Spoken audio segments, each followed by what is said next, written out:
Bienvenidos al capítulo de esta semana. Antes de comenzar, queríamos mostraros que el vídeo está dividido en diferentes partes para que podáis saltar de una a otra fácilmente. En la descripción del vídeo, para mayor facilidad, tenéis el título de cada parte y la marca de tiempo, de modo que si hacéis clic en la marca de tiempo, el vídeo comienza a reproducirse en ese momento concreto. Además, también tenéis acceso a las fuentes para que podáis consultarlas y los emojis, que son como una referencia visual para entender el tipo de contenido de que se trata. Recordad que el contenido se distribuye entre noticias, casos y legislación, y formación y eventos.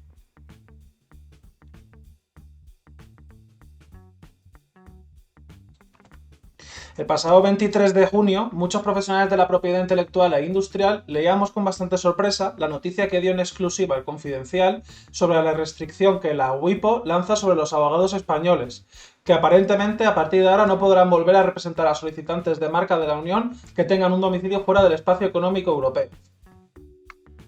La noticia indica que el pasado 14 de junio, Giovanna Paula Giardi, abogada de nacionalidad italiana y colegiada ante el Colegio de Abogados de Madrid desde 2014, recibió una carta de la WIPO que le encomendaba que en el plazo de 2 meses se eliminara como representante de todos los expedientes de clientes extracomunitarios.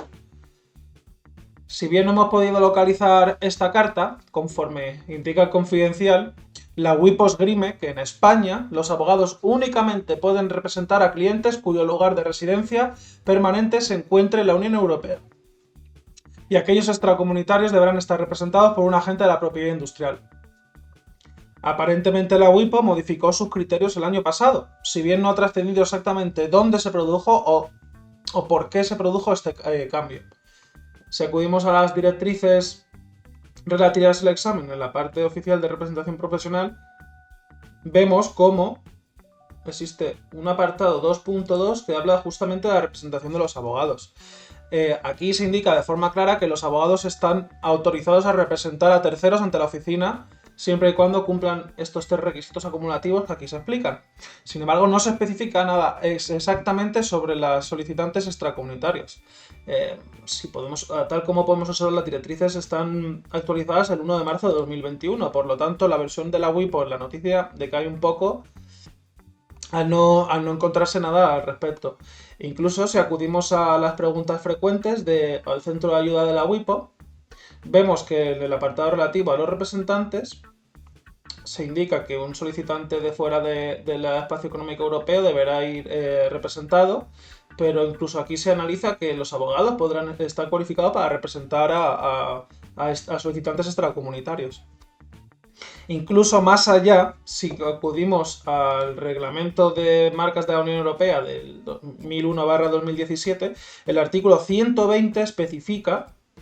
que la representación de personas físicas o jurídicas ante la oficina podrá ser asumida por un abogado facultado para acreditar en el territorio de uno de los Estados miembros. Como vemos, el apartado 1A de este artículo permite a los abogados ejercer la representación. Por lo tanto, a pesar de este cambio de criterio en la WIPO el año pasado, no se ha sabido manifestar en qué sentido o dónde está cambiado, como hemos dicho antes. Es bastante curioso que la WIPO se apoye en normativa española y, según hemos estado investigando, en concreto se acoge a la disposición adicional tercera de la Ley de Marcas,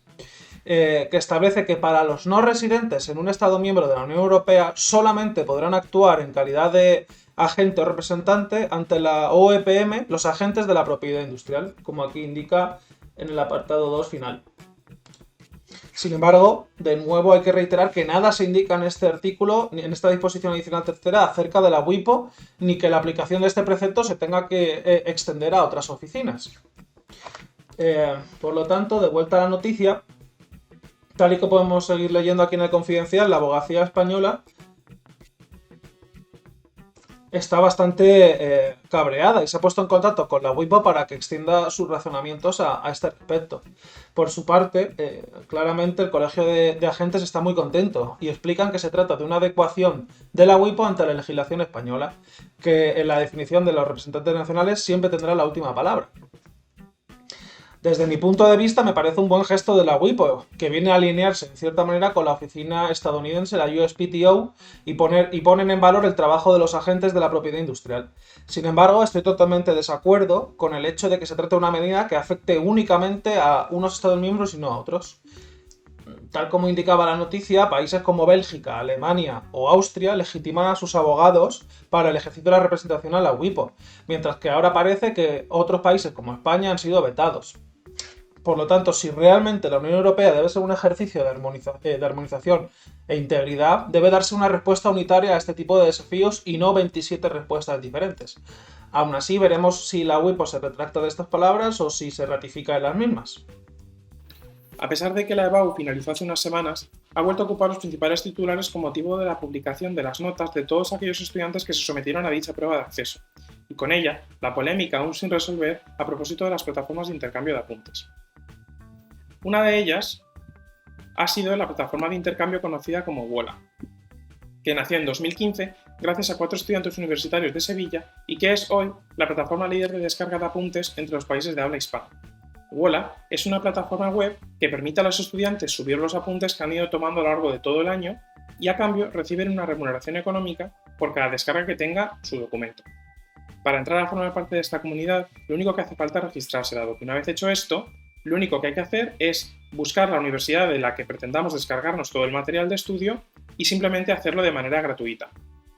Pero, ¿cómo puede ser esta descarga gratuita? Bien, pues el hecho de que la descarga sea gratuita se debe a que el modelo de negocio de Wola consiste precisamente en la publicidad segmentada que muestran en los apuntes una vez subidos. A través de la publicidad, el dinero que pagan los anunciantes por tratar de llegar a los estudiantes es el que cobrarán posteriormente los usuarios por la descarga que se lleve a cabo de cada uno de los documentos que ellos mismos subieron a la plataforma de intercambio. Todo ello también se refleja en la recompensa, dado que aquellos alumnos que subieron sus apuntes en un formato PDF obtendrán un beneficio mayor que aquellos que lo hicieron en un tipo de formato diferente. La empresa de esta forma sabe tanto qué estudia cada usuario como dónde lo hace, y esto les permite generar una publicidad más segmentada de cara a cada uno de ellos. El dinero que reciben por cada descarga, como comentábamos, va en función de las características del documento, y todas estas características engloban principalmente tanto el formato, como el tamaño del documento, como la publicidad que contenga cada uno de ellos. En Wola actualmente existen más de 4 millones de documentos subidos por estudiantes. En el caso de las universidades, como vemos en este ejemplo, todas las que aparecen, los apuntes se encuentran organizados tanto por cursos como por asignaturas. Y ahora, también, incluso con respecto a alumnos de la ESO y de bachillerato, como vemos con todos estos apuntes relativos a la EBAU. Sin embargo, la descarga también se puede hacer sin publicidad, pero en el caso de que no queramos publicidad en el documento, habría que abonar una cantidad de dinero determinada. La plataforma, lógicamente, recomienda que las descargas se hagan pagando, porque lo que argumentan es que es una forma de descargarse un documento que evite la distracción del alumno, en tanto que el documento, como decimos, tiene el logo de la empresa que se publicite en concreto o cualquier otro tipo de información que pueda resultar molesta. Concretamente, según datos proporcionados últimamente, un Wola Coin, que es el medio de pago que se utiliza en la plataforma para descargar los documentos, equivale a una descarga sin publicidad. Por tanto, por 10 de estas monedas, que cuestan 4,95 euros, se tienen 10 apuntes sin anuncios. Y por 200 monedas, que el precio en este caso sería 19,95 euros, se tiene acceso a 200 notas sin publicidad. La empresa, por su parte, ha recaudado actualmente más de 1 millón de euros de rondas de inversión y ha sido apadrinada por la aceleradora de startups de la Junta de Andalucía. Sin embargo, esta práctica está generando un gran malestar entre los diferentes profesores universitarios, quienes denuncian, entre otras cuestiones, que todo ello está dando lugar a la aparición de un nuevo modelo de negocio que amenaza directamente sus derechos de propiedad intelectual. Concretamente, algunos catedráticos tratan de explicar que aunque la ganancia que los estudiantes puedan obtener con todo ello es mínima, no lo es lo que puede llegar a obtener la aplicación a nivel empresarial, dado que no cuenta solo con los apuntes, sino que cuenta con infinidad de ellos, y por tanto, todo ello le puede suponer un beneficio muy significativo, por mucho que a los estudiantes les reporte poco. Además, los profesores igualmente señalan que cuando ellos dejan a sus alumnos los materiales de estudio que ellos mismos han elaborado, lo hacen de forma gratuita y con fines docentes, y por tanto creen que si ellos mismos no se han lucrado con su material didáctico, tampoco deberían hacerlo otros.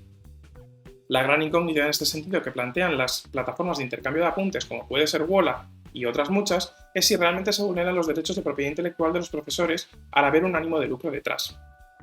Sin embargo, esta cuestión, como sabemos, no es fácil de responder, y aunque habría que analizarlo caso por caso, a grandes rasgos da lugar a 3 posibles supuestos. En primer lugar, podría darse el caso de que el profesor no esté amparado por la ley de propiedad intelectual, dado que, como sabemos, no se permite la protección de las ideas abstractas. Por ejemplo, si el docente solo explica las leyes de termodinámica, estas ideas no serían susceptibles de salvaguarda, dado que se trata de conceptos que ya existen. Como sabemos, el derecho de autor no protege las ideas, ni los métodos, las informaciones o los estilos. Todo ello queda excluido del derecho de autor conforme al artículo 2 del Tratado de OMPI y al artículo 9.2 de los acuerdos ADPIC. La cuestión de fondo con estas exenciones, como sabemos, es no impedir el avance de la cultura. Igualmente, a modo recordatorio, sabemos que la protección del derecho de autor abarca solo expresiones, pero no ideas, y por tanto, algo que podría verse más claro en cuestiones relacionadas con la termodinámica, como decíamos, o con conceptos matemáticos, en otros casos podría no ser tan clara la respuesta. El derecho de autor puede amparar o no elementos como son títulos, lemas o logotipos, dependiendo de que la paternidad de la obra sea suficiente. Concretamente, la ley española habla de creación original, cualquiera que sea la forma de expresión. Entonces, sabemos que lo que se exige para que una obra pueda gozar de la protección de propiedad, de la propiedad intelectual es que sea una creación original de su autor en cuanto a que sea propia del mismo y que en ella se pueda apreciar su impronta. Es decir, que en la creación de dicha obra tiene que apreciarse una capacidad de elección o libertad de creación por parte del autor y que no se trate de algo meramente mecánico que cualquier persona podría haber hecho. Y por otro lado, la otra característica es que goce de una forma de expresión determinada y que ésta sea perfectamente identificable de manera objetiva. Respecto al segundo de los escenarios, tampoco cabría entender que hay una vulneración si se cita el autor y la fuente con el fin de la docencia. Pero tampoco hay que tener en cuenta que tampoco se puede copiar un manual entero, aunque sea identificando al autor, dado que debemos acogernos a los límites que están estipulados en la ley de propiedad intelectual para el límite de la cita. Por ejemplo, un PowerPoint que pueda subir un profesor a la plataforma Moodle de los estudiantes sí que puede llegar a tener la consideración de una publicación asimilada a un manual o un libro de texto, dado que, dos cosas. Por un lado es susceptible de ser impreso y por otro lado se ha preparado con finalidad de enseñar. Otra cuestión que puede surgir a propósito de este escenario es si los profesores universitarios son o no titulares de los derechos de autor de las obras que han creado en el seno de su actividad docente e investigadora o lo es la universidad. Para ello resultaría de aplicación el artículo 51 de la Ley de Propiedad Intelectual. Pero, sin embargo, para que este artículo aplicase, haría falta que existiese una relación de jerarquía entre el empresario y el autor que crea la obra en concreto. Es decir, que se tratase de una relación laboral, que fuera consecuencia de una relación laboral y que, por tanto, la obra creada responda al cumplimiento del contrato laboral, es decir, que sea un deber del profesor. Sin embargo, en las universidades esto no pasa, dado que en ningún país de Europa los profesores universitarios crean sus obras bajo una situación de jerarquía con ninguna autoridad académica. Existe una plena libertad de cátedra y libertad investigadora, ambas dos garantizadas en la Constitución española. Por tanto, los profesores universitarios no crean sus obras por orden o instrucción directa de ningún órgano universitario en el que presten sus servicios. Así pues, como vemos, ellos mismos serían los titulares de derechos de autor de sus obras y, por tanto, el artículo 51 no resultaría de aplicación a los profesores universitarios. Respecto al tercer y último escenario, cabe plantear una cuestión distinta, que es el caso en el que el maestro explicase la lección de tal forma que se entendiera como una manera novedosa de explicarlo y que, por tanto, tanto los conceptos como la forma de explicarlo. Por tanto, aquí sí que cabría entender que se trata de una obra suya y podría ser susceptible de amparo. Sería el caso, por ejemplo, de un profesor de historia que trata de contar una narrativa para explicar a los alumnos algo para facilitar su entendimiento y su comprensión. En este sentido, sí que podríamos entender que se dan las dos notas que comentábamos antes para poder entender una creación intelectual como una obra, es decir, que sea original y que cuente con una forma de expresión determinada y claramente identificable. Y es que entendemos que las explicaciones de un profesor en clase pueden ser susceptibles de protección cuando son de su propia autoría, es decir, cuando van más allá de una reproducción del manual. Por tanto, aquel alumno que se dedique a transcribir literalmente lo que dice el profesor no podría atribuirse a esas ideas, dado que lo está haciendo de una manera literal. Cuestión distinta sería que, tras escucharlo, tratase de redactarlos a su forma. Por tanto, para poder llevar a cabo un acto de explotación, en ese primer caso en el que lo hace de manera literal, el alumno necesitaría que el profesor docente le autorizase previamente y, en caso de no contar con su autorización, estaría infringiendo, en este caso sí, sus derechos de propiedad intelectual. En este caso, y sin perjuicio de las consecuencias que las plataformas hayan podido prever en sus términos y condiciones de uso, concretamente en este caso Wola, el profesor podría llegar a reclamar al alumno una indemnización por daños y perjuicios por haber infringido sus derechos de propiedad intelectual. Fuera de estos casos, como vemos, el alumno sí que, como mencionábamos en ese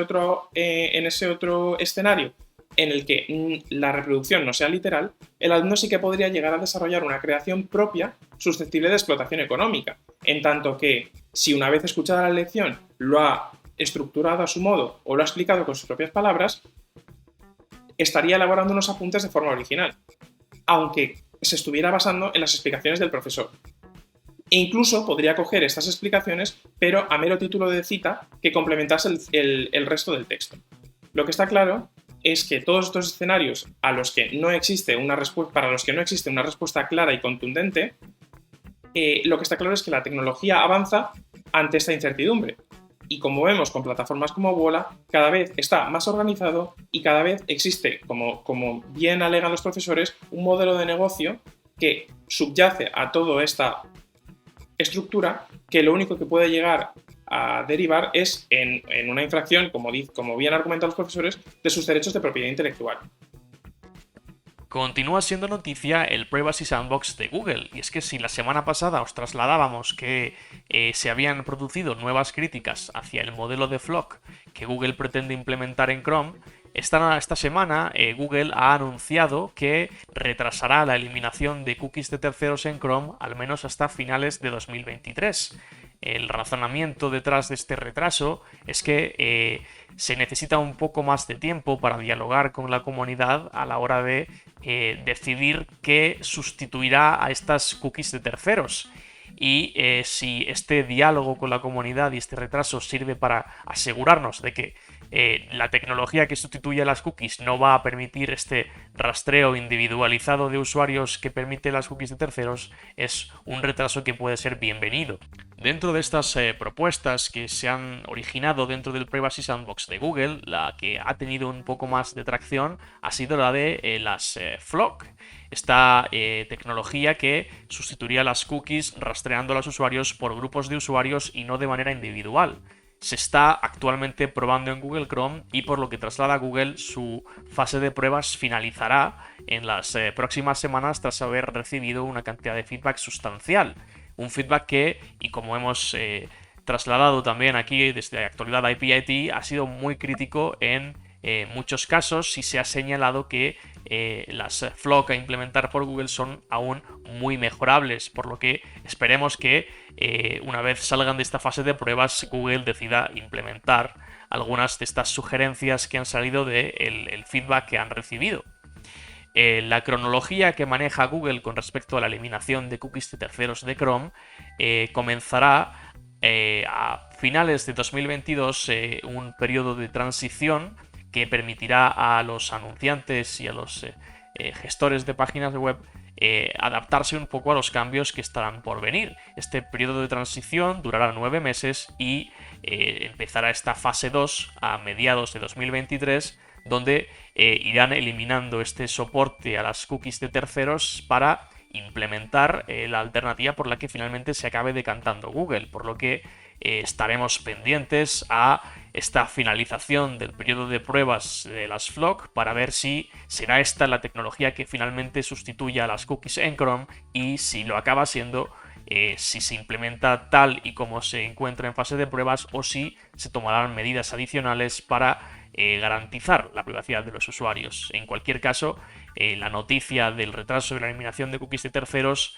puede afectar a aquellos usuarios que estén utilizando Google Chrome, por lo que si estos usuarios desean optar por un navegador que sí que permite eliminar las cookies de terceros, les recomendamos que echen un vistazo a las opciones disponibles, puesto que ya hay una gran cantidad de navegadores que permiten desactivarlas. La Comisión Europea abrió una investigación a Google por una posible conducta anticompetitiva en el mercado de la publicidad online.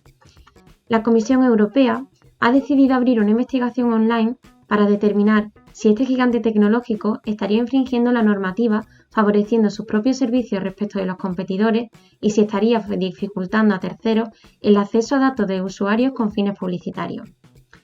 Esta investigación se abrió el pasado 22 de junio y tiene por objeto principal examinar si Google está distorsionando la competencia al restringir el acceso de terceros a los datos de los usuarios con fines publicitarios en los sitios web y aplicaciones, al mismo tiempo que se estaría reservando estos datos para su uso propio. La compañía estadounidense está presente en prácticamente todos los niveles de la cadena de suministro de publicidad online. Es por ello que desde Bruselas se advierte en la defensa de la importancia de que todos los participantes de este proceso estén en igualdad de condiciones y que se garantice la privacidad de los usuarios de acuerdo a la normativa europea y en especial de acuerdo con el Reglamento General de Protección de Datos. Así las cosas, para el análisis de los artículos 101 y 102 del Tratado de Funcionamiento de la Unión Europea,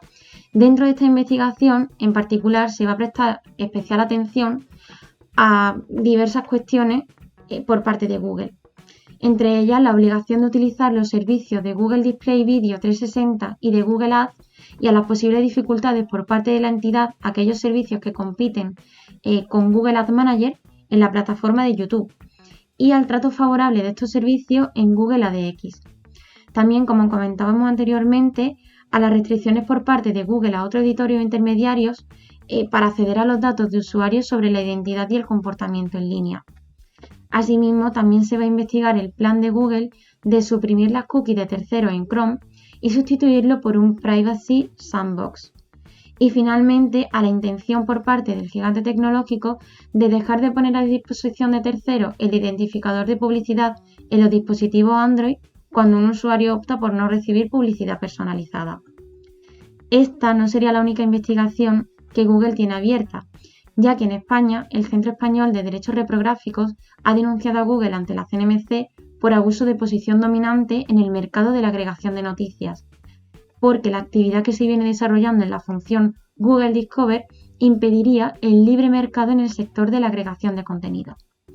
Asimismo, también en Alemania se acaba de iniciar un expediente por abusar de su posición de dominio en el mercado digital acorde con la nueva normativa impuesta a las empresas del sector digital. Del mismo modo, recientemente la autoridad francesa multaba a Google con 220 millones de euros por abusar de su posición dominante en el mercado de la publicidad digital. Esta noticia fue analizada en el capítulo 20 de Actualidad IP&T, a la cual podéis acudir para obtener más información sobre el caso. Se ha publicado la versión final de las recomendaciones del Comité Europeo de Protección de Datos sobre medidas adicionales a adoptar en mecanismos de garantía de transferencias internacionales. Estas recomendaciones del EDPB tienen ya en cuenta la sentencia Schrems II a la hora de recomendar estas medidas a los responsables y encargados. En primer lugar, el EDPB destaca la importancia del cumplimiento del principio de responsabilidad proactiva, que cobra aún más relevancia en el ámbito de las transferencias internacionales de datos. Para cumplir con este principio de responsabilidad proactiva, el EDPB establece un plan de actuación consistente en 6 pasos que las entidades tendrán que adoptar a la hora de evaluar sus transferencias internacionales de datos y los mecanismos implementados para garantizar que el país de destino tiene un ordenamiento jurídico similar al de la Unión Europea y que por lo tanto es un destino seguro para transferir datos personales. Por lo tanto, si acudimos directamente a este plan de acción que propone el Comité Europeo de Protección de Datos, podemos ver cómo el primer paso a seguir es el de detectar las transferencias internacionales que realiza la organización. Este ejercicio puede ser especialmente largo para aquellas entidades que tengan una gran cantidad de relaciones con terceros de fuera del espacio económico europeo, pero no obstante es un ejercicio que es fundamental para poder adecuar nuestras transferencias al reglamento, puesto que si no localizamos nuestras transferencias poco podemos adecuar. Lo que aconseja el Comité Europeo es que se acuda al registro de actividades de tratamiento que probablemente se tenga la obligación de cumplimentar y desde ahí se puedan localizar las distintas transferencias que realiza la organización, si bien es cierto que para ello el registro de actividades de tratamiento debe de estar cumplimentado correctamente. Adicionalmente, el EDPB recomienda tener en cuenta las transferencias de datos que puedan hacer nuestros encargados de tratamiento a sus subencargados y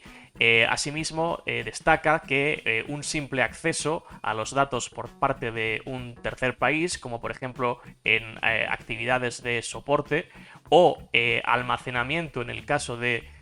por ejemplo, proveedores de servicios en la nube, también constituye una transferencia internacional. El segundo de los pasos a seguir sería el de identificar los mecanismos de garantía en los que basamos la transferencia internacional que estamos realizando. Estos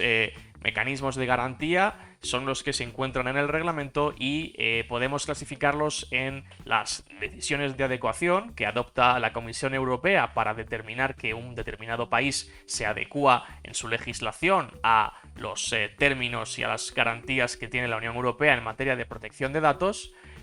También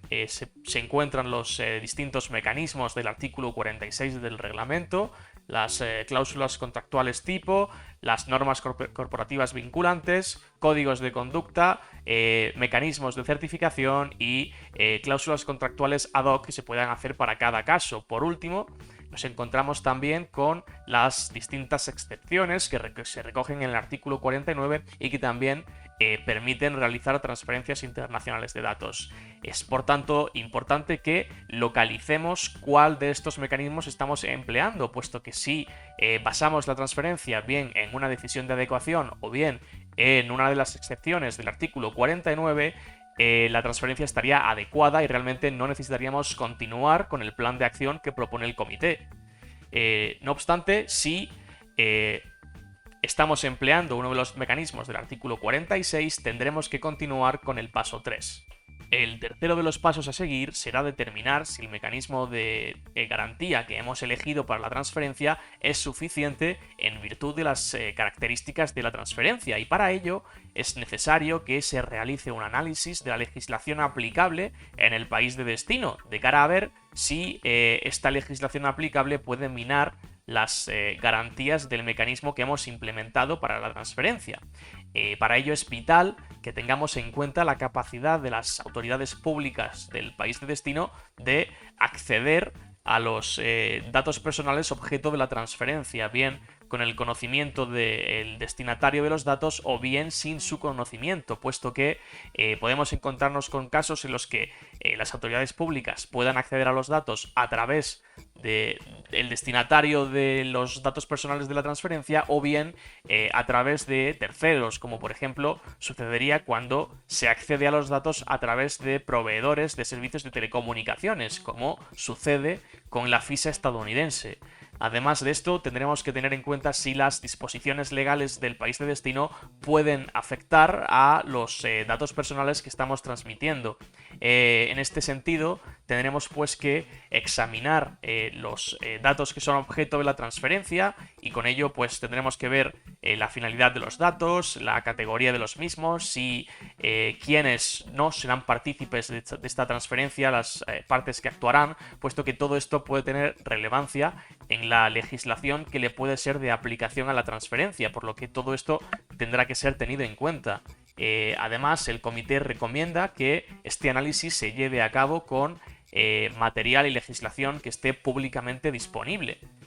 Cuando hayamos hecho este análisis, el resultado será que o bien el mecanismo de garantía que hemos implementado es suficiente y no será necesario realizar mayores actuaciones, o por el contrario, el mecanismo no es suficiente y tendremos que implementar medidas adicionales, por lo que para ello tendremos que acudir al cuarto paso. El cuarto paso a seguir será identificar esas medidas adicionales que tendremos que implementar, en tanto que en el análisis llevado a cabo en el paso 3 se ha detectado que el mecanismo de garantía es insuficiente, y para identificar estas medidas adicionales tendremos que tener en cuenta de manera ad hoc y ir yendo caso por caso las circunstancias de la transferencia y los datos objeto de la transferencia. Entonces tendremos por tanto que ver el formato de los datos, es decir, ver si están encriptados o no, la naturaleza de los datos, la longitud de la cadena de transmisión, es ver por tanto, por ejemplo, cuántos subencargados podría haber en una determinada transferencia internacional, o la posibilidad de que se produzcan ulteriores transferencias internacionales en esta cadena. Todo ello influye a la hora de determinar que medidas se pueden implementar para aumentar, ¿no?, estas garantías para la transferencia. Y en el anexo 2 de estas recomendaciones se encuentran algunos ejemplos prácticos sobre tipos de medidas que se podrían implementar. El quinto paso será, una vez identificadas estas medidas, implementarlas de manera práctica en el mecanismo de garantía que hayamos establecido, y esto pues variará en función de el mecanismo elegido. Es decir, no será lo mismo unas SCCs que unas normas corporativas vinculantes. Por tanto, tendremos que tener en cuenta el mismo mecanismo a la hora de implementar estas medidas adicionales que hayamos detectado. El último paso será, por tanto, reevaluar en determinados intervalos estos análisis que hemos hecho. Entonces, si vemos que en un país de destino se han producido acontecimientos que pudiesen alterar el resultado del análisis, tendremos que reevaluarlo y ver si estos acontecimientos influyen de manera definitiva en el resultado. El Comité Europeo recomienda también tener preparados mecanismos para suspender las transferencias internacionales si se estima necesario. En definitiva, estas recomendaciones del Comité Europeo incluyen una guía un poco más práctica para aquellos responsables y encargados del tratamiento para que puedan identificar y evaluar sus transferencias internacionales, y en mi opinión es también especialmente interesante los ejemplos que se encuentran en el anexo 2 y 3. El anexo 2 se encuentra, como decíamos antes, ejemplos prácticos de estas medidas adicionales que se pueden adoptar, y en el anexo 3 se incluye posibles fuentes para localizar esta información necesaria para hacer este análisis del país de destino, y todo esto enfocado de una manera práctica creo que sí que puede ayudar a los responsables y encargados del tratamiento a cumplir con sus obligaciones en materia de transferencias internacionales de datos. La Unión Europea ha lanzado 11 nuevos European Partnerships dentro del marco de las estrategias Horizonte Europa y Década Digital Europea. Las 11 nuevas partnerships generadas pretenden atacar distintos problemas, como por ejemplo serían la transformación sostenible, el acuerdo verde dentro del Acuerdo Verde Europeo, o la transformación de la industria europea dentro del plan de la década digital. El total de fondos destinados, para que nos hagamos una idea de la importancia de estos partnerships, es de 8.000 millones de euros por parte de Horizonte Europa, es decir, fondos europeos, pero el total es aún mayor, es 22.000 millones si se incluyen todos los fondos aportados por inversores privados, por colaboradores privados de estos European Partnerships. Lo que se puede plantear ahora es qué significa que es un European Partnership. El European Partnership es un sistema generado por la Unión Europea para tratar de evitar la fragmentación en la investigación de problemas novedosos y las soluciones a estos. Por ejemplo, imaginemos investigación en inteligencia artificial o en Big Data. Lo que sucede es que existen una multitud de actores privados y públicos que están invirtiendo en líneas de desarrollo paralelas, con lo cual se produce un malgasto enorme de fondos y recursos. Los European Partnerships pretenden evitar este problema unificando la actividad de distintos agentes institucionales y del sector privado en una sola línea de actividad, de manera que no se desperdicien fondos y recursos. Pues bien, como decimos, 22.000 millones se van a destinar a estos nuevos 11 partnerships dentro de los años 2021 a 2027. Estos partnerships son, en primer lugar, un partnership para la ciencia abierta en la nube, que pretende para 2030 haber generado un entorno virtual en el que los aproximadamente 2 millones de investigadores que existen actualmente en la Unión Europea puedan almacenar su información y reutilizarla y compartirla de una manera fiable a través de tanto distintas disciplinas como dentro del entorno europeo. Podemos imaginarnos la relevancia que esto puede tener para el avance más rápido de la tecnología en Europa, al permitir acceder en tiempo real a unas fuentes totalmente fidedignas que nos permitan conocer el estado del arte para desarrollar la tecnología que a su vez queramos elaborar o que estemos investigando, apoyándonos en los últimos descubrimientos en la materia. En segundo lugar tenemos la European Partnership for Artificial Intelligence, Data and Robotics, que se dedica, como su nombre indica, a inteligencia artificial, analítica de datos y robótica, y que ya tiene garantizado, según en otra noticia, 8.000 millones de euros de financiación, y que por tanto es lo más probable es que empiece a generar una actividad muy importante que permita quizá posicionar a Europa y su marco de innovación en inteligencia artificial, datos y robótica respetuoso con los derechos humanos y la privacidad por delante de sus competidores, que serían principalmente el modelo estadounidense y el modelo chino. En tercer lugar, tenemos una asociación o partnership europeo para la fotónica y otras tecnologías de la luz. En cuarto lugar, la partnership para el metal limpio, para el acero limpio, de manera que se consuma menos carbón en su generación y que por tanto tiene un impacto en una finalidad verde, digamos. En quinto lugar tenemos el partnership para hecho en Europa, Made in Europe, que pretende, además de asegurar la aplicación en el ámbito de la producción de determinados principios de la economía circular y otros que vienen sostenidos por los planes de la Unión Europea, también ayudar a la transformación digital y a el conocimiento por parte de los usuarios de que el producto es europeo y que por tanto cumple con unos estándares de calidad y respeto tanto al medio ambiente como a la línea productiva, que no tienen por qué producirse en otras fuentes. Por otro lado tenemos el European Partnership Processes for Planet, que pretende ayudar a la industria a reducir el impacto que tienen en carbono y en otras áreas que pueden ser contaminantes, de manera que se alcance el objetivo de 2050 de carácter ecológico establecido por la Unión Europea. Y por otro lado tenemos también el Partnership para un entorno sostenible, que pretende garantizar un uso sostenible de los recursos y una mejor calidad de vida e infraestructuras para los ciudadanos.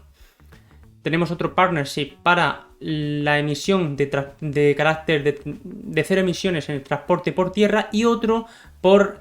agua, como luego veremos. Y finalmente tenemos el partnership para la automoción, la conducción automática, que lógicamente está en auge porque por fin aparecen los primeros vehículos que son autónomos y que son relativamente viables.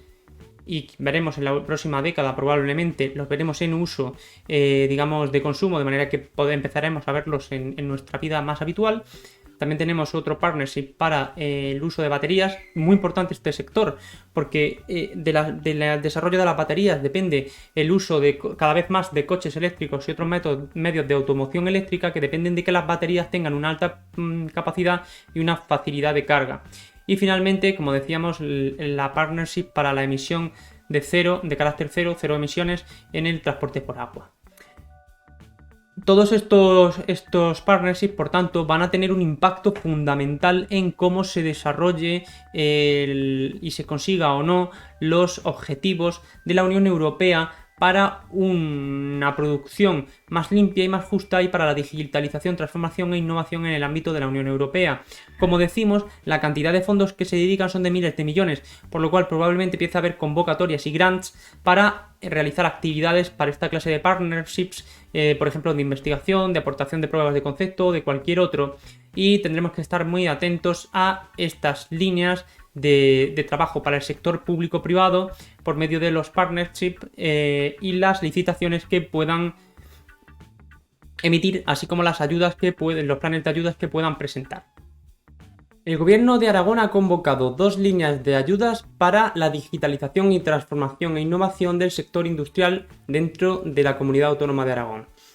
El Departamento de Industria, Competitividad y Desarrollo Empresarial del Gobierno de Aragón ha convocado en primer lugar las ayudas para la transformación y desarrollo industrial en Aragón con una cuantía de presupuesto de 10 millones de euros. Esta dotación presupuestaria estará dirigida como beneficiarios a pequeñas y medianas empresas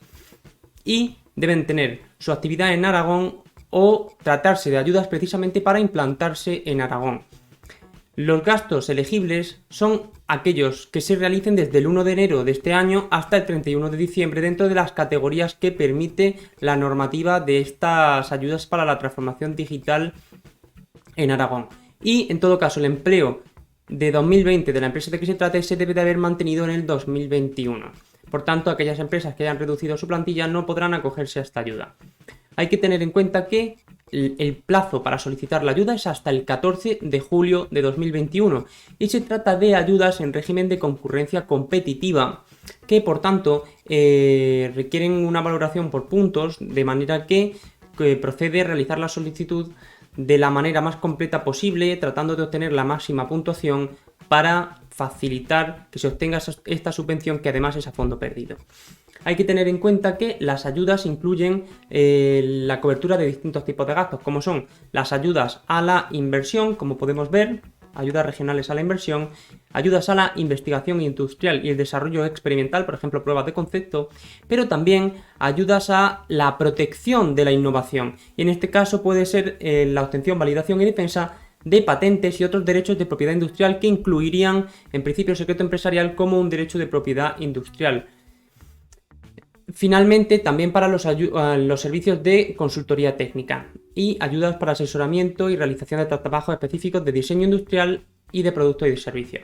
Hay que destacar, por tanto, que si se está planteando la posibilidad de realizar una actividad de este tipo, es muy relevante solicitar próximamente la ayuda. De hecho, las empresas que estén en Aragón y que no tengan un plan de secreto empresarial o que estén buscando la posible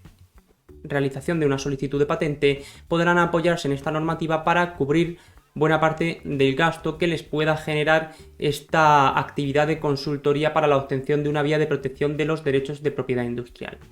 Esta es la primera de las ayudas, como decimos, con 10 millones de euros y solamente para pymes, en el ámbito de la transformación digital y la innovación. Pero es que además Aragón ha convocado otra ayuda, que es la siguiente: las ayudas para la industria digital innovadora y sostenible. Estas están dirigidas tanto a grandes empresas como a pymes dentro de la línea IDIS React y se incluye dentro del plan PAIP de Aragón y por tanto se recoge la normativa o se le aplica la normativa de que luego veremos.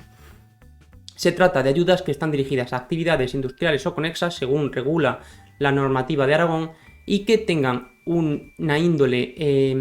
con un valor añadido potencial de carácter económico o social o por su sostenibilidad.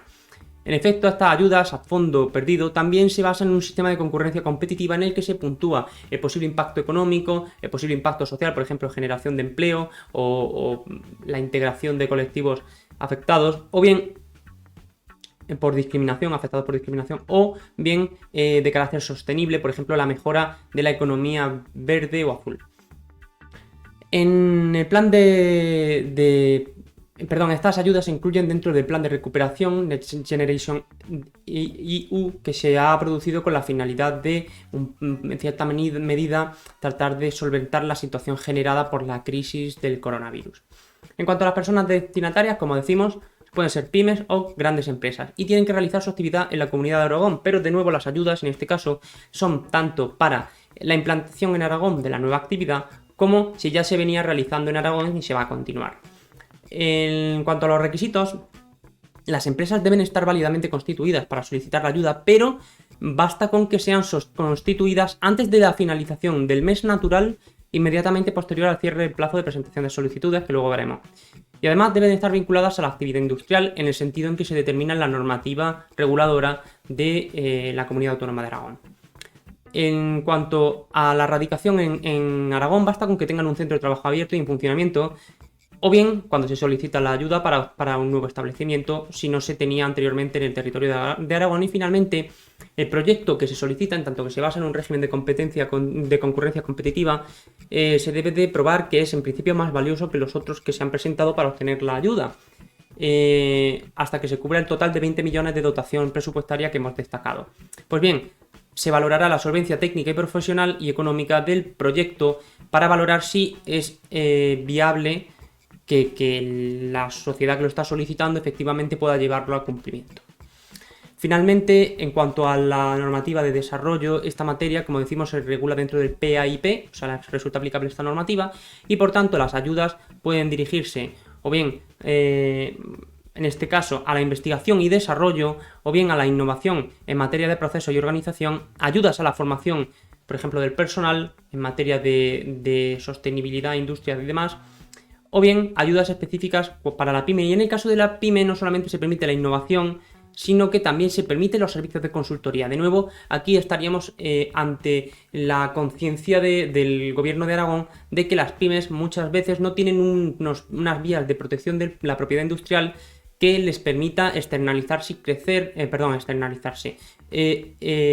exportar su producto y crecer, y para ello se pone esta ayuda, en especial en esta ayuda se prevé la posibilidad de que las pymes soliciten acogerse a la ayuda precisamente para realizar gastos en el desarrollo de un plan de protección de la propiedad industrial, incluyendo tanto patentes, marcas, en este caso, o secreto empresarial o cualquier otro. La categoría en este caso se trata de una subvención a fondo perdido, aunque la normativa también prevé otras vías de financiación. Este caso concreto es una ayuda a fondo perdido de hasta 20 millones, de una dotación presupuestaria de 20 millones y que cubrirá un porcentaje alto del gasto, si bien dependerá de la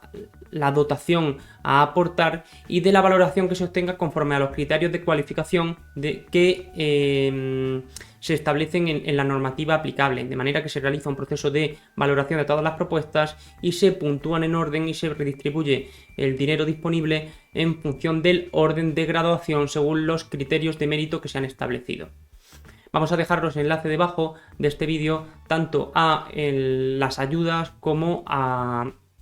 la normativa de desarrollo para que podáis analizarlo si os interesa, y os recomendamos que en caso de que seáis una sociedad que está en Aragón, que tiene carácter industrial, procedáis a solicitarlas y particularmente que si no disponéis todavía de un plan de secreto empresarial o un plan de gestión de la propiedad industrial, aprovechéis esta oportunidad para solicitar asesoramiento especializado y ahorraros parte del gasto por medio de esta subvención a fondo perdido. En la misma semana, y de forma casi seguida, el Tribunal de Justicia de la Unión Europea, TJUE, se ha pronunciado en 2 ocasiones acerca de los famosos actos de comunicación al público del artículo 3 de la Directiva Europea de Comercio Electrónico, conocido por sus siglas en inglés como Infosoc. La primera fue la sentencia de 17 de junio que ya comentamos la semana pasada en Actualidad IPIT, y ahora nos llega el turno de la sentencia de 22 de junio de los asuntos acumulados YouTube C682/18 y Siando C683/18, que vienen a arrojar una serie de nuevas notas interpretativas sobre los actos de comunicación al público, la responsabilidad de las plataformas de Internet por la infracción de sus usuarios y la posibilidad de acogerse al régimen de puertos seguros. Como pequeño spoiler, debemos indicar que el TJUE ha perdido una ocasión maravillosa para poder pronunciarse acerca del temido artículo 17 de la Directiva de Copyright y su régimen de responsabilidad, por lo que deberemos esperar aún un tiempo para ver cómo se desarrolla doctrinalmente este precepto. El litigio principal, en el asunto C682/18, versa acerca de una reclamación que el señor Peterson, productor musical y titular de derechos de autor, interpuso frente a YouTube por una serie de vídeos del año 2008, cuando YouTube todavía aún era campo. Estos vídeos incluían canciones de su portfolio de derechos. El señor Peterson interpuso una queja ante YouTube, que retiró el vídeo infractor de inmediato. No obstante, pocos días después, otros usuarios publicaron una serie de nuevos vídeos con las mismas canciones dentro de la misma plataforma roja. Por su parte, en lo relativo al segundo de los litigios, el asunto C683/18 versa acerca de Siando, una plataforma de descarga de vídeo online que incluía un amplio portfolio de obras del Beiser, editorial internacional, claramente sin la autorización de esta segunda. En ambos casos, los tribunales nacionales elevaron una serie de cuestiones prejudiciales que abordan las mismas cuestiones, por ello fueron acumulados ante una sola sentencia, ante un solo procedimiento. Básicamente, el TJUE aborda las siguientes cuestiones.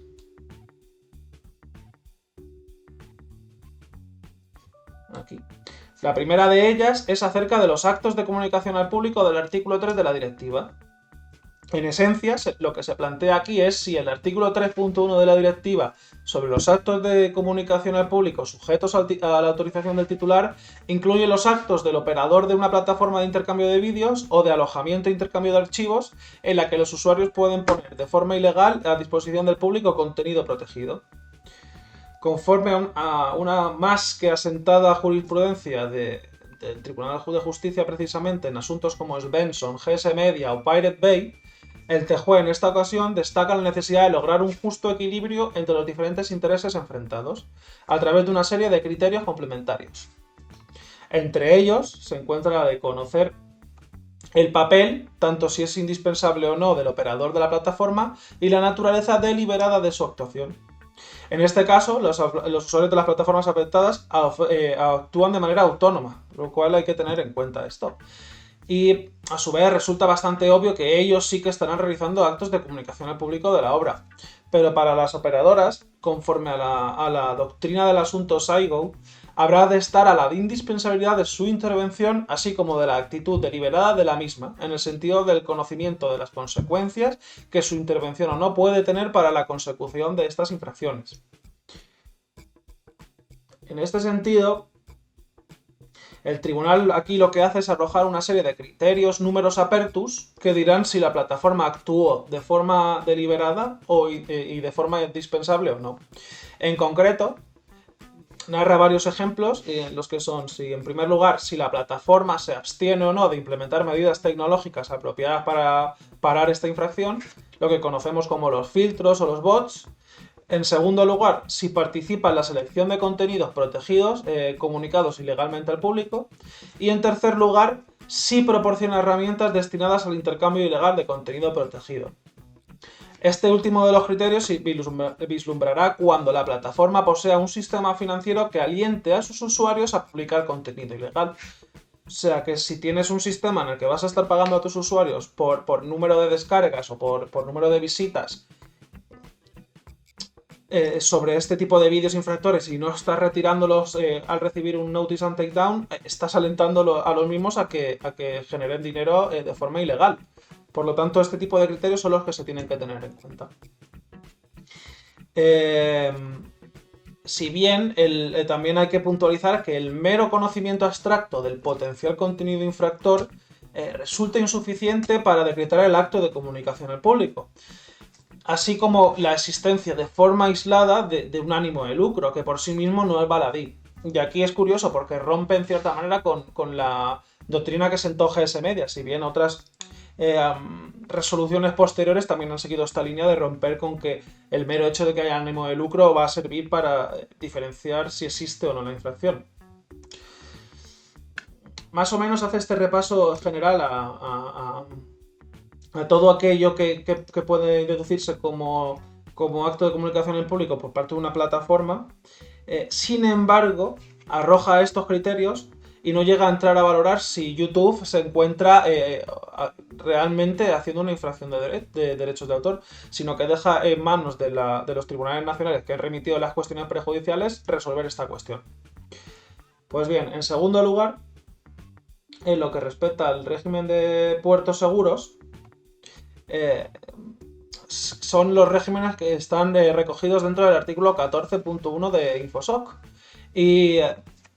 vais a ver si las plataformas demandadas pueden acogerse a esta sección de la responsabilidad.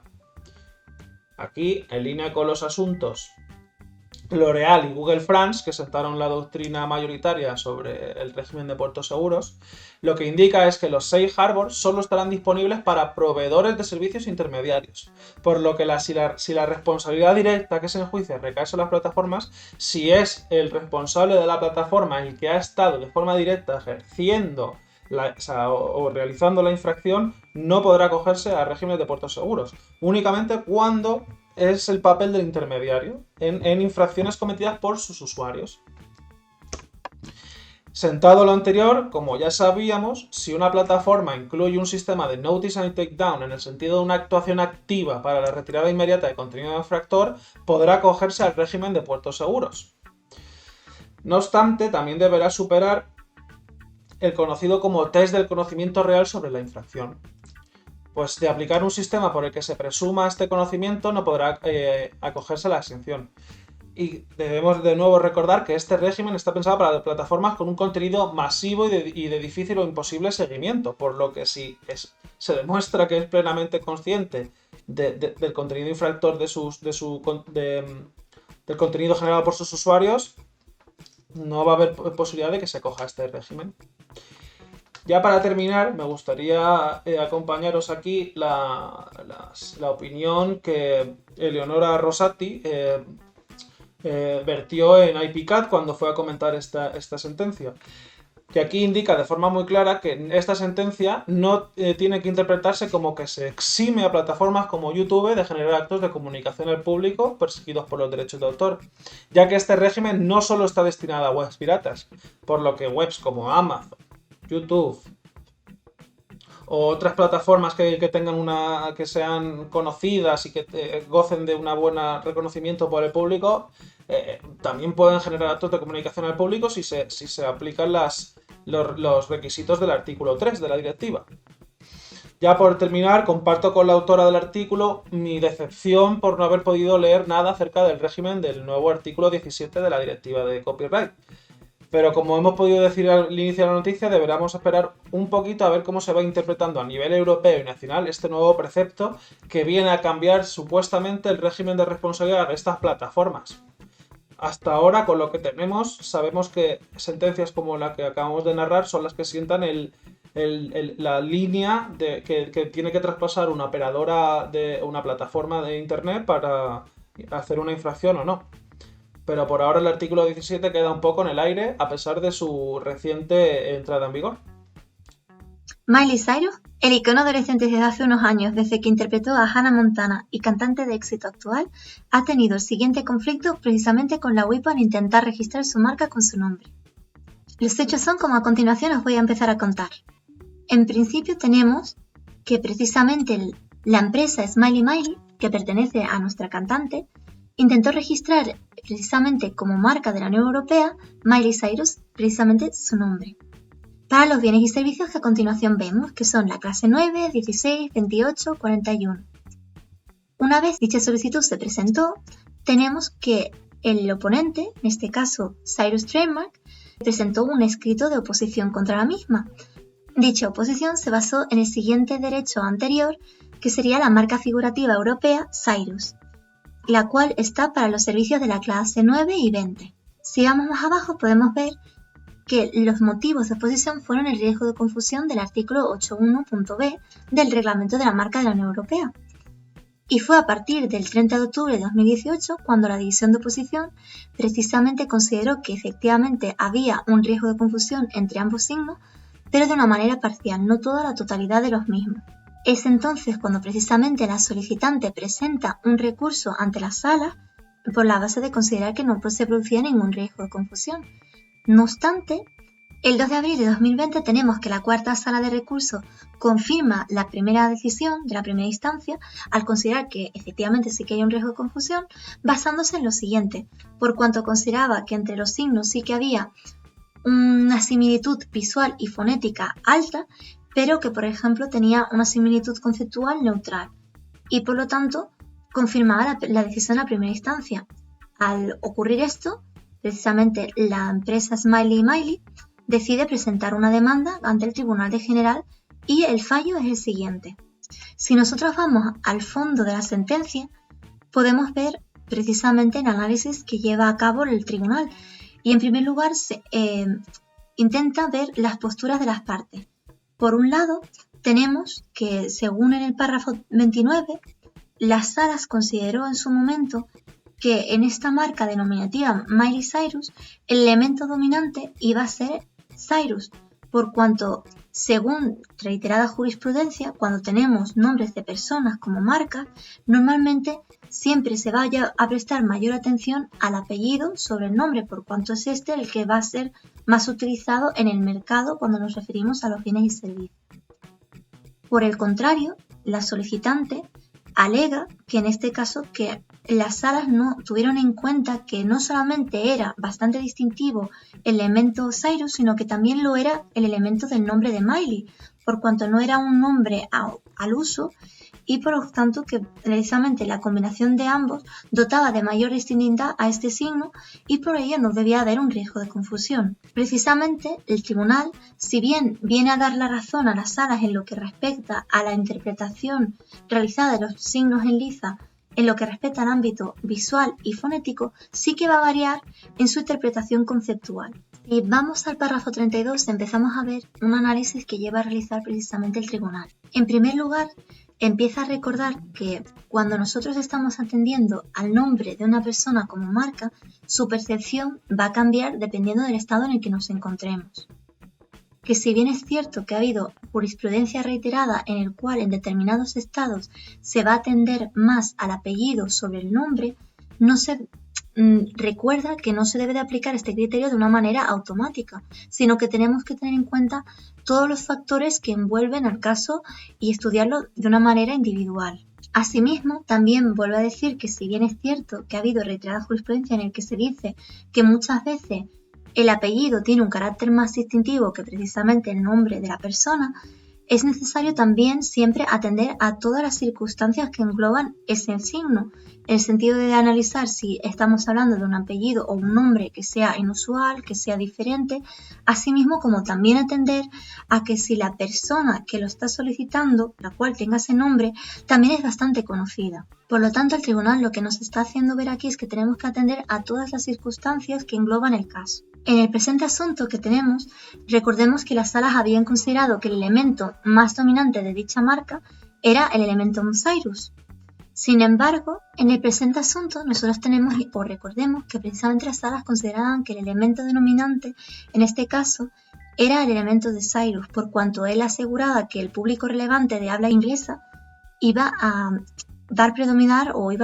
el apellido sobre el nombre. No obstante, como bien señala el tribunal, en ningún momento las salas habían aportado ninguna evidencia de que efectivamente el público relevante de habla inglesa iba a interpretarlo de esta manera, de que iba a atender el apellido sobre el nombre. Asimismo, en lo que respecta a Miley y el apellido Cyrus, se ha dicho que precisamente por parte del público relevante, esta combinación de tanto el nombre como el apellido no es algo que se pueda ver de manera habitual dentro del público relevante de habla inglesa. Además, tenemos que tener en cuenta que precisamente la marca Miley Cyrus está haciendo referencia al nombre de una famosa cantante y actriz, la cual precisamente en un momento dado las salas mencionaron y estaban de acuerdo que esta tenía cierta connotación y que era bastante conocida. Precisamente por todos estos elementos es cuando el tribunal señala de que la sala se equivocó al considerar que el elemento Miley del signo en conflicto iba a ser menos dominante que el elemento Cyrus. Una vez realizados estos argumentos, realiza precisamente una comparación visual y fonética que, como ya señalamos anteriormente, precisamente el tribunal coincide con la interpretación que llevó a cabo las salas, en cuanto sí que considera que hubo una similitud grande entre las marcas a nivel visual y a nivel fonético. No obstante, vamos a ver cómo difiere en el aspecto conceptual. En la decisión contestada, las salas consideran que hay una similitud conceptual neutral. Esto es debido a que, si bien la marca Miley Cyrus sí es verdad que el público relevante lo va a percibir como una alusión a la cantante y actriz de gran éxito, sí que consideraban que no había posibilidad de realizar una comparación conceptual. Es más, consideraban que cuando el público relevante viera el elemento Miley Cyrus en relación con los bienes y servicios, no iba a poder hacer ningún link, ningún enlace precisamente con la cantante. Y por ello consideraban que no había posibilidad de que hubiera una similitud conceptual entre ambos signos. No obstante, la solicitante considera que la interpretación llevada a cabo por parte de las salas no es la correcta por cuanto considera que precisamente el elemento Miley Cyrus, al hacer alusión precisamente a la cantante americana de gran éxito, sí que puede haber una comparación conceptual y que la misma separe cualquier posible riesgo de confusión entre ambos signos. Por su parte, el tribunal precisamente empieza a determinar diciendo, en primer lugar, que sí, que Miley Cyrus es alguien bastante conocida, es una cantante y actriz, la cual de gran reconocimiento internacional y que encima esto no ha sido cuestionado por las salas, pues cuanto las mismas salas lo han señalado así, y que precisamente la marca va a haber un vínculo, o sea, el público relevante lo va a ver de una manera automáticamente relacionado con la misma cantante. Asimismo, considera que el hecho de que las salas consideraran de que no pudiera haber una comparación conceptual por el hecho de que Miley Cyrus no iba a tener un significado, le vuelve a recordar precisamente lo que significa conceptual de acuerdo con el diccionario, indicando que son aquellas ideas generales o abstractas que denoten un determinado significado al signo que estemos atendiendo, y siendo en este caso precisamente la actriz y cantante Miley Cyrus. Por lo tanto, de acuerdo con el tribunal, sí que era posible haber un significado conceptual con precisamente el elemento de Miley Cyrus. Por el contrario, otro de los argumentos que realiza precisamente la WIPO al señalar que precisamente el apellido Cyrus, al ser un apellido poco habitual y que no se encuentra de manera usual en el mercado, que por ello la gente pueda percibir el mismo como una abreviación de precisamente del nombre de la cantante Miley Cyrus, tenemos que decir que precisamente el tribunal considera que esta argumentación no es acertada, por cuanto Miley Cyrus en todo momento siempre ha presentado su nombre al completo, no de una manera abreviada con solamente el elemento del apellido, sino que simplemente ha utilizado su nombre en conjunto a lo largo de su carrera. Por lo tanto, este argumento no podía servir para alegar que existía un riesgo de confusión. Es precisamente por todas estas consideraciones que, si bien aun cuando los signos tuvieran un cierto grado de similitud a nivel fonético y visual, no quita que precisamente por ese significado conceptual y precisamente por todas las circunstancias que engloban al caso, que no puede haber un riesgo de confusión, por lo que el público pertinente no se va a confundir por cuanto sabrán diferenciar cuando estemos hablando precisamente de la cantante y cuando estemos hablando de otro producto. Es precisamente por todo lo alegado que, aun cuando los signos tengan cierta similitud a nivel fonético y a nivel visual, consideran que precisamente esa comparación conceptual va a hacer que no exista ese riesgo de confusión, así como todas las circunstancias que se han ido analizando a lo largo del caso. La verdad que la sentencia es de bastante interés, sobre todo teniendo en cuenta el fallo reciente sobre Masi y Messi, y que ver la línea que está siguiendo el tribunal con respecto a los nombres de alto calibre o personas famosas es bastante interesante, y vamos a ver cómo va a ir evolucionando dicha jurisprudencia o dicha línea jurisprudencial. El caso que traigo a continuación entre Sony Interactive Entertainment y la WIPO está relacionado con un videojuego que todos conocemos que se llama Gran Turismo. En concreto, se trata de un caso de derecho marcario en el cual vamos a contar un poco qué ha ocurrido para saber qué ha pasado. Tenemos por un lado que el 26 de octubre Huawei intenta registrar la marca GT3 para los siguientes bienes y servicios que vemos a continuación, que eran las clases 9, 14, 35. Si seguimos más adelante vemos que justamente cuando la solicitud es publicada, Sony decide presentar una oposición en febrero de 2016 basándose en los siguientes derechos anteriores. Por un lado tenemos la marca figurativa que vemos en pantalla, que siempre se ha visto en la carátula de los videojuegos de Gran Turismo para las clases 9, 16 y 28. Y por otro lado también se basa en que tiene un signo no registrado de acuerdo con la legislación del Reino Unido, asimismo como que también alega tener reputación en diversos países, entre ellos Italia, Alemania, Reino Unido, España, Francia, y también alegan tenerlo a lo largo de la Unión Europea. La oposición se basó en los siguientes artículos: en el 8.1.b, que es el riesgo de confusión, el artículo 8.4 y 8.5 del Reglamento de Marca de la Unión Europea. Sin embargo, la división de oposición consideró que no procedían dichos artículos y por lo tanto rechazó la oposición en su totalidad. Asimismo, por lo tanto, el oponente, en este caso Sony, decidió recurrir ante las salas de recurso, las cuales, precisamente el 24 de abril de 2020, decidieron o consideraron que no procedía el recurso planteado por Sony y que confirmaban la decisión de la primera instancia. Principalmente en la decisión de la sala, la cuarta sala determinó lo siguiente. En primer lugar, con respecto al riesgo de confusión, consideró que no era necesario atender al nivel o el grado de atención del público pertinente, por cuanto no iba a cambiar el fallo o el resultado de la decisión. Asimismo, dentro de dicha decisión, las salas consideraron que no había ninguna posibilidad de comparación visual, fonética, así como conceptual entre las mismas. Y con respecto al artículo 8.5, debido a que ellos consideraban que, como es necesario que haya una cierta similitud entre los signos y al ellos considerar que no existía dicha similitud,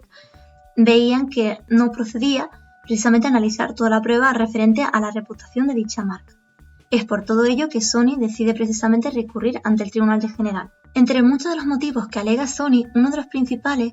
es precisamente el hecho de que las salas, cuando entraron a analizar, consideraron que no era necesario determinar el nivel de atención del público y consideraron asimismo que tampoco habían realizado de una manera correcta el cómo iba a ser percibida la marca por parte del público relevante.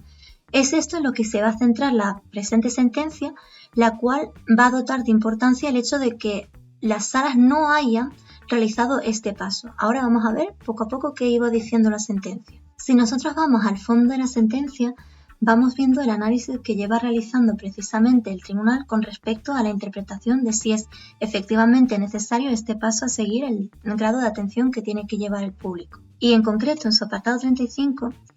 empieza a explicar que, como nosotros sí sabemos en el derecho marcario, precisamente el consumidor en muy rara ocasión va a tener los dos signos para poderlos comparar directamente y que va a tener que basarse en ese imperfecto recuerdo que tiene de la misma. Y por ello, muchas veces a lo largo de la jurisprudencia hemos visto que dependiendo del grado de atención que el público tenga, va a tener un mejor recuerdo o no de dicha marca, llegando incluso a decir precisamente en su apartado 37 que la identificación del público, así como el nivel de atención del mismo, es un factor esencial a tener en cuenta a la hora de cuando entramos a analizar el riesgo de confusión, y que el hecho de que precisamente las salas hubieran omitido este dato no era correcto y que precisamente habían cometido un fallo. Es por ello que durante esta sentencia lo que viene a decir es que este paso no se puede omitir, sino que tienen que llevar a realizarlo. Por lo tanto, es una llamada de atención a que siempre cuando entre las salas a entrar a valorar el público pertinente también tienen que determinar el nivel de atención del mismo. Por lo que el tribunal acaba dando la razón a Sony con respecto a esta interpretación que llevó la sala y veremos a ver cómo continúa este conflicto posteriormente, si se recurre o no, o si vuelve de nuevo a la sala. La Cámara de Comercio de Madrid, en colaboración con la Comunidad de Madrid, nos trae un evento sobre las líneas estratégicas de reactivación de Madrid a través de la aplicación de los fondos europeos del Plan de Resiliencia. Recordemos que dentro del Plan de Recuperación Next Generation EU se ha aprobado por la Unión Europea un paquete de estímulo, el mayor jamás producido, por un total de 1,8 billones de euros, que además de pretender reconstruir la situación económica tras la crisis del COVID, también pretende que esta reconstrucción no sea simplemente una recuperación de la situación anterior, sino que haya una industria más ecológica, digital y resiliente. Pues bien, la Comisión Europea ha aprobado dentro de este marco un plan de recuperación y resiliencia para España con una aportación total de 69.500 millones de euros. Esto, a su vez, debe ser distribuido por las comunidades autónomas dentro del plan de gestión. Madrid, por su carácter central dentro de España y por ser un hub de innovación muy potente, tiene un papel muy relevante dentro de cómo se utilizarán estas ayudas de recuperación. Hay que destacar que la Cámara de Madrid, el evento que tendrá lugar el 6 de julio, lo que pretende es afrontar, en primer lugar, de qué se trata, o sea, qué son los fondos europeos y si el sector privado y público español están preparados para su gestión y su asignación, así como para su ejecución material por parte del sector privado. Y por otro lado, cuáles son las colaboraciones posibles entre el sector público y privado para la aplicación de estos fondos. Por otro lado, también aspectos claves para el desarrollo de estos proyectos europeos en el marco de los fondos Next Generation y el Plan Plurianual de Recuperación. Tenemos que tener en cuenta que, por tanto, este es un evento, este evento del 6 de julio de la Cámara de Madrid, que nos interesará especialmente si o bien asesoramos a una empresa o bien somos titulares o por parte del equipo de dirección de una empresa que pueda ser beneficiaria de estas ayudas, que prácticamente son la mayoría. Tendremos que ver, no obstante, cómo se van convocando las distintas líneas de ayuda por parte, en este caso, de la Comunidad de Madrid. En cualquier caso, cualquier persona que esté interesada en conocer cómo funciona este sistema de concurso público para la obtención de distintas líneas de ayuda, al acudir a esta jornada tendrá sin duda un conocimiento más amplio de cómo pueden llegar estas ayudas y estará preparado para solicitarlas y recibirlas cuando finalmente se te materialicen de una forma efectiva de estos 69.500 millones se materialicen finalmente las ayudas, la línea de ayuda concreta en que se pueda producir según los casos.